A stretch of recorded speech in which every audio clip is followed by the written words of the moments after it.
चैतन्यं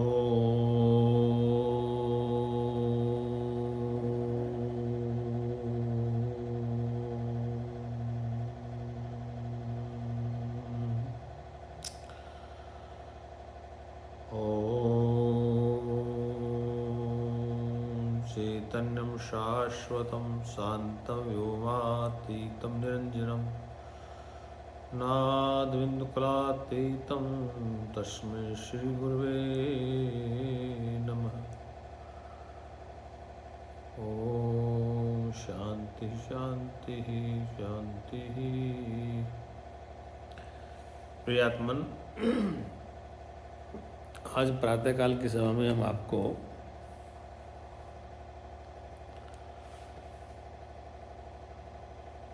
मुंडकोपनिषद का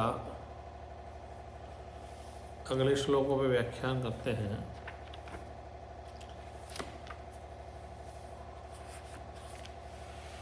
क्योंकि कल हमने 3 श्लोक लिए थे, आज फिर ये 6ठा श्लोक आ गया।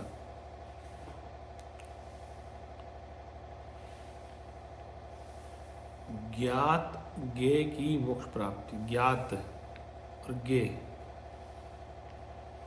की मोक्ष प्राप्ति। ज्ञात क्या है, ज्ञेय क्या है? ज्ञाता, ज्ञान, ज्ञेय,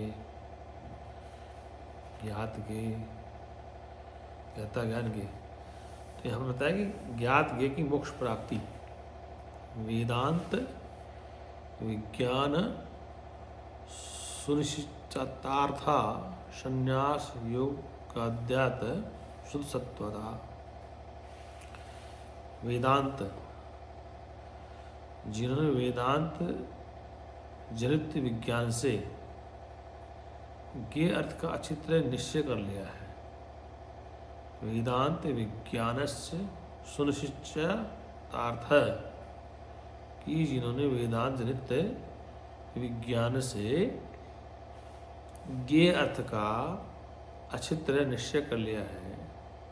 इस संन्यास योग से यत्न करने वाले समस्त शुद्ध चित्त पुरुष ब्रह्मलोक में देह त्याग करते हैं। करते समय परम अमर भाव को प्राप्त हो सब ओर से मुक्त हो जाते हैं। उपनिषद कहती है कि वेदांत से उत्पन्न होने वाला विज्ञान वेदांत विज्ञान कहलाता है। वेदांत से उत्पन्न होने वाला विज्ञान वेदांत विज्ञान कहलाता है। उसका अर्थ यानी विज्ञेय परमात्मा है। तो वेदांत से जानने वाले वस्तु के विज्ञेय परमात्मा वह अर्थ जिन्हें अच्छी तरह निश्चित हो गया है, वे वेदांत विज्ञान सुनिश्चितार्थ कहलाते हैं। कि वे वेदांत विज्ञान के अच्छे अर्थ को जानने, अच्छी तरह निश्चय किया अर्थ को जानने वाले हैं। संन्यास योग से, सर्वकर्म त्याग रूप योग से, संन्यास से समस्त कर्मों के फल का त्याग कर सर्व कर्म परित्याग रूप योग से, अर्थात केवल ब्रह्मनिष्ठा स्वरूप योग से यत्न करने वाले, और शुद्ध सत्व संन्यास योग से जिनका सत्व मन चित्त शुद्ध हो गया है, ऐसे वे शुद्ध चित्त पुरुष ब्रह्मलोक में परम अमृत यानी अमरण धर्मा, जो ब्रह्म मरने वाला नहीं है, अमरण धर्मा जिसका मरने का धर्म नहीं है,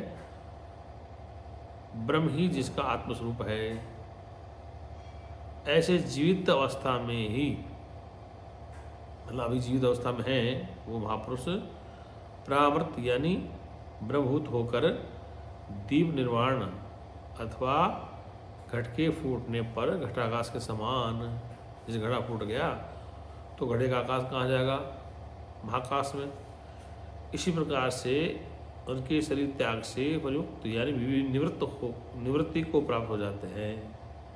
वे सब परि अर्थात सब ओर से मुक्त हो जाते हैं। ऐसे ज्ञानी समस्त ओर से मुक्त हो जाते हैं।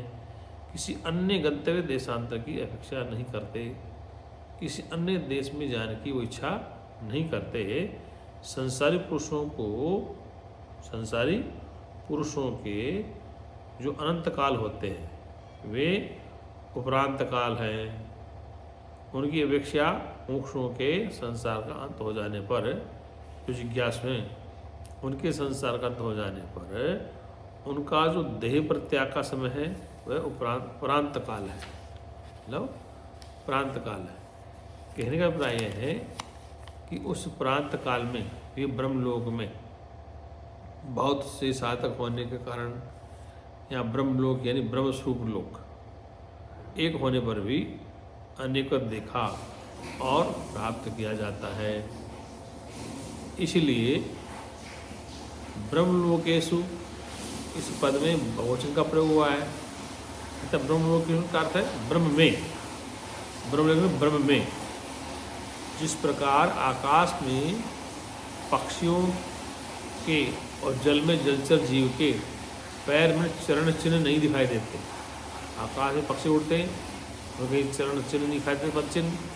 जल में जो पक्षी तैरते हैं और कहीं चरण चिन्ह जल में नहीं दिखाई देते।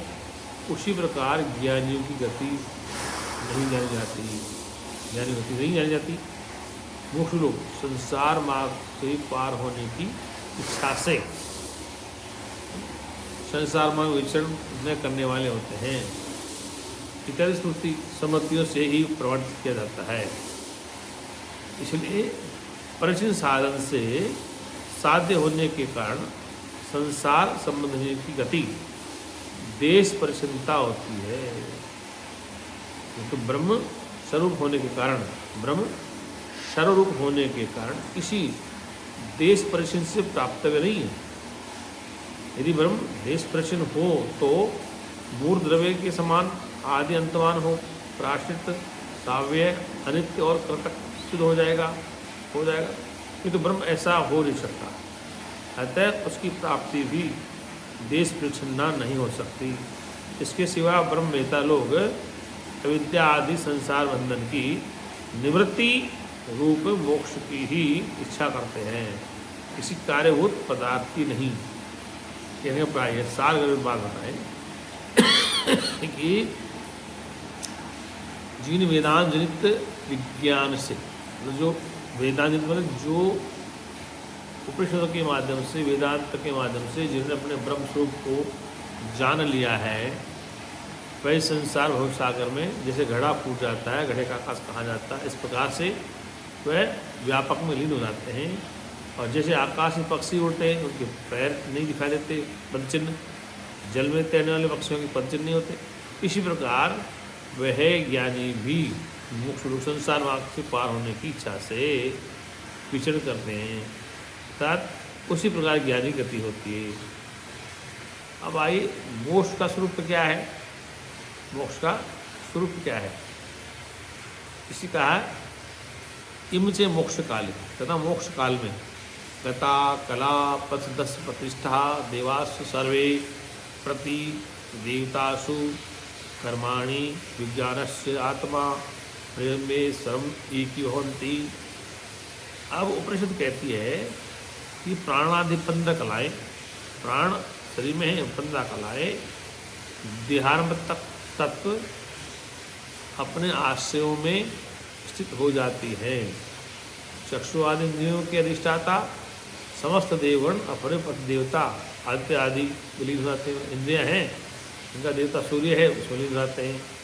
तथा उसके संचित आदि कर्म विज्ञान में आत्मा आदि सबके सब पर अव्यय देह में एक ही भाव को प्राप्त हो जाते हैं, एक ही भाव को प्राप्त हो जाते हैं। जो देह की आरंभ करने वाली प्राणादि कलाएँ हैं, जिससे शरीर चलता है प्राणादि से, वे अपनी प्रतिष्ठा को पहुँचती, अर्थात अपने अपने कारण को प्राप्त हो जाते हैं। प्राण इस मंत्र में प्रतिष्ठा ये द्वितीय विभक्ति का बहुवचन है। 15 प्रसिद्ध कलाएं जो पहले उपनिषद में बता दी गई हैं,